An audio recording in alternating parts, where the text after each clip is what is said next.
거룩하신 주님의 이름으로 여러분께 이 말씀을 드립니다. 오늘은 반응이란 단어로부터 좀 시작해 보겠습니다. 흔히들 그냥 리액션이라고 그렇게 많이 하는 그 단어를 한번 떠올려 보십시오. 이 사전적 의미가 자극에 대응해서 어떤 현상이 일어나는 것을 반응이라고 합니다. 반응. 그러니까 이 반응을 여러 곳에서 찾을 수 있죠. 제가 평소에 하던 긴 설교와 오늘의 짧은 설교에도 이런 반응이 다를 수 있습니다. 뭘 해도 짧은 게 좋아 이런 분도 계실 거고, 나는 좀 긴 게 좋은 것 같은데 이런 분도 계실 겁니다. 아무튼 반응이 나타나는 거죠. 오늘 본문에 등장하는 목자들의 반응에 한번 주목해서 말씀을 보려고 합니다. 본문을 보시죠. 누가복음 2장의 내용이 오늘 본문의 내용입니다. 예수님의 탄생과 구유 이야기가 2장 초반부에 나옵니다. 예수님께서 구유에 누우셨다 그 얘기가 나오고, 그런 다음에 목자들이 밤에 밖에서 양떼를 지키는 그런 상황으로 이제 바뀝니다. 상황이. 그런 다음에 천사가 등장하게 돼요. 그리고 그 천사가 전해주지요. 구주가 나셨다고 그 목자들에게 소식을 전해주게 됩니다. 뿐만 아니라 이렇게 해보라고도 얘기합니다. 너희가 가서 강보에 쌓여 구유에 뉘어 있는 아기를 보리니 이것이 너희에게 표적이니라 하더니, 가서 확인해보라고, 이게 표적이라고 그렇게까지 말을 하게 되죠. 이 천사의 소식, 이 그 말에 반응하는 것이 다음 25절에 등장하게 되는데, 천사들이 떠난 후에 목자들의 반응을 보세요. 천사들이 떠나 하늘로 올라가니 목자가 서로 말하되, 이제 베들레헴으로 가서 주께서 우리에게 알리신 바 이 이루어진 일을 보자 하고, 목자들의 반응을 단순화시키면 가서 보자입니다. 가서 보자, 가보자, 한번 가서 그 말한 대로 확인해 보자 라고 했는데, 이 반응 속에 좀 주목해야 될 부분은 이거죠. 주께서 우리에게 알리신 바라고 했습니다. 천사가 전해줬는데 그걸 어떻게 표현하냐면 주께서 우리에게 알리신 바라고 그렇게 표현하잖아요. 하나님께서 주신 말씀으로 믿었다, 이런 말입니다. 천사가 그 전해준 말을 하나님께서 우리에게 주신 말씀으로 그렇게 믿고 지금 목자들이 가서 보자라고 그렇게 한 것입니다. 그리고 아기 예수님을 찾으러 빨리 움직이게 됩니다. 찾은 후에는 천사로부터 들은 소식, 아기 예수님에 대한 소식을 전하게 되죠. 그러니까 본문을 보시면 이 목자들이 지금 아기 예수님을 만났습니다. 만나고 나서 마리아에게 소식을 전하는 거죠. 거기 있는 사람들한테 천사로부터 들은 소식, 특히 예수님에 대한 소식을 전합니다. 그 소식은 뭐냐면 이 태어나신 아기가 구주이시라고, 그리스도시라고, 주인이시라고, 그렇게 그 소식을 있는 그대로 전해주게 됩니다. 그랬더니 소식을 들은 사람들이 놀랐다라고 그렇게 반응이 나옵니다. 뿐만 아니라 마리아는 들은 말을 마음에 새겼다고 그랬습니다. 마음에 새겼다. 이 말은 무슨 말이냐면, 우리가 처음에 제가 마리아를 다룬 적이 있는데 그때 마리아가 들은 말이 있지 않습니까? 나실 바 거룩한 이는 하나님의 아들이라 일컬어지리라 라고 천사로부터 들었는데, 지금 다시 목자들을 통해서 듣지 않습니까? 이 태어난 아기가 구주이고 그리스도라고, 주인이시라고 그런 얘기를 들으니까 마음에 새기게 되는 거죠. 자, 이런 일이 벌어진 다음에 목자들이 다시 집으로 돌아가는데, 돌아가면서 보인 반응이 또 있습니다. 그게 바로 20절에 나오는데, 20절을 보세요. 목자들은 자기들에게 이르던 바와 같이 듣고 본 그 모든 것으로 인하여, 지금 천사가 가보라고 해서 갔더니 그대로 이루어졌지 않습니까? 그걸로 인해서 하나님께 영광을 돌리고 찬송했다라고 그렇게 말하고 있습니다. 구주를 보내신 그 하나님을 믿고 감사하며 찬양하는 모습이 바로 이 목자들의 반응이다, 이런 말입니다.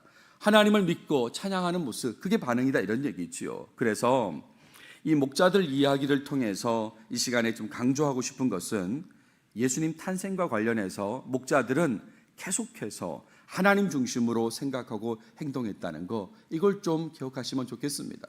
목자들은 그냥 양치다가 예수님 보고 왔다, 이런 차원이 아니라 하나님 중심으로 생각하고 행동한 사람들이다, 이걸 기억하셔야 된다, 이런 말입니다. 천사가 전해준 말을 하나님 말씀으로 믿었지 않습니까?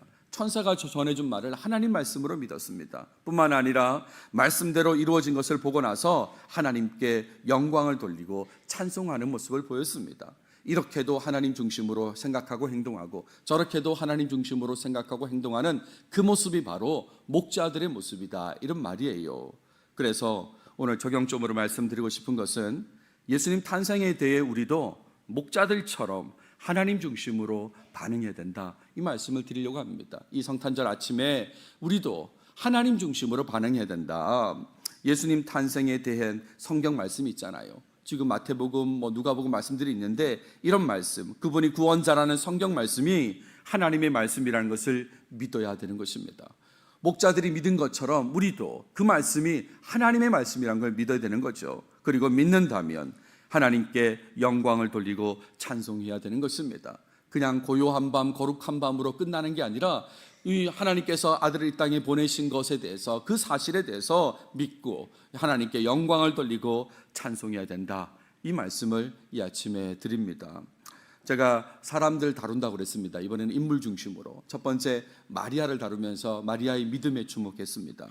없는 것을 있게 하시는 하나님, 그 믿음을 강조해서 말씀을 드렸어요. 없는 것을 있게 하시는 하나님이다. 요셉에 대해서는 순종을 강조해서 말씀을 드렸습니다. 하나님 말씀에 항상 순종하는 의로운 모습이었어요. 다시 한번 확인해 보세요. 요셉은 늘 말씀에 순종하는 모습만 보이고 있습니다. 그리고 어저께 드린 이 동방박사의 모습에서는 목적에 충실한 모습을 강조해서 말씀을 드렸죠. 예수님을 경배하는 그 일에만 집중했습니다. 다른 것에는 관심이 없어요. 예수님을 경배하는 그 일에만 집중했습니다. 그리고 오늘 마지막 네 번째 메시지로 목자들을 강조했는데 하나님 중심적인 모습이 바로 그 모습이다, 이런 말입니다. 하나님 말씀을 믿는 사람들이었고, 그리고 하나님께 영광 돌리고 하나님을 찬송하는 사람들이 바로 목자들이다, 이런 말이에요. 목자들에게 전해진 그 천사의 말, 하나님의 말씀이 우리에게도 동일하게 주어졌습니다. 그 말이 뭡니까? 2장 11절에 오늘 다윗의 동네에 너희를 위하여 구주가, 목자에게 전해준 말이고 이것이 기록되어서 우리에게도 주신 말씀이다, 이런 말입니다. 우리에게도. 그러니까 우리도 목자들처럼 이 말씀이 하나님의 말씀이란 걸 믿어야 되는 것입니다. 그리고요, 하나님께 영광을 돌리고 찬송하며 살아야 된다, 이런 말이 있지요. 오늘 그리고 이번 한 주간 계속해서 이 말씀을 기억하면서 믿는 자로서 하나님께 영광 돌리고 찬송하며 살아가시는 여러분 모두가 다 되시길 바랍니다. 기도합시다. 하나님 감사합니다. 이 성탄절 아침에 목자들을 통한 메시지를 주셔서 감사합니다. 천사를 통해서 하나님 말씀을 듣게 되고 그것이 하나님 말씀임을 믿게 되고, 그리고 일이 이루어진 걸 확인한 다음에는 하나님께 영광을 돌리고 찬송하는 모습을 보게 하셨습니다. 이 모습이 우리의 모습이 되게 해 주시옵소서. 주께서 주신 말씀을 믿는 자가 되게 하시고, 또 주님께서 주신 그 말씀의 바탕으로 주께 영광 돌리고 찬송하는 모습이 오늘 하루 또 이번 한 주간 계속 이어질 수 있도록 우리를 이끌어 주시옵소서. 이 모든 말씀 예수님의 이름으로 기도드렸습니다. 아멘.